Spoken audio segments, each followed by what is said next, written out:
మీరు ఎక్కడికి వెళ్ళి ప్రసంగాలు చేయండి, మీకు మొట్టమొదటిసారిగా అనే మాటలు ఇవే. అందరూ భలే మాట్లాడుతున్నారండి, నిజంగా చాలా బాగా చెప్పారండి.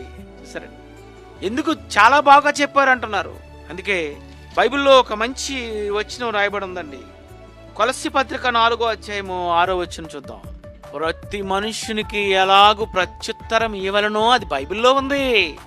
అది మీరు తెలుసుకోవాలనుకుంటే బైబిల్ని చదువుకోవాలి, బైబిల్ నేర్చుకోవాలి. మీ సంభాషణ ఉప్పు వేసినట్టు మీరు మాట్లాడితే అనాలా, అంతేనా? ఎలా ఉండాలండి? ఉప్పు ఎందులోకి వెళ్తే ఎలా ఉంటుంది? టేస్ట్ వచ్చేస్తుంది. చప్పకున్నది టేస్ట్లో మారిపోద్ది.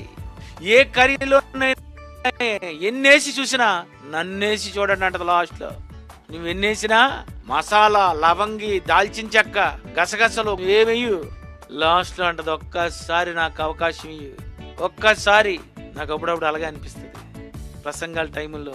నాకు ఎప్పుడు వస్తుందా ప్రసంగం అనుకుంటాను, అలాగే అనుకుంటాను. ఒక్కసారి నాకు వస్తే, నాకు ఇస్తే అవకాశం అనిపిస్తుంది నాకు. మీకు అలాగే కదండి అనిపిస్తుంది.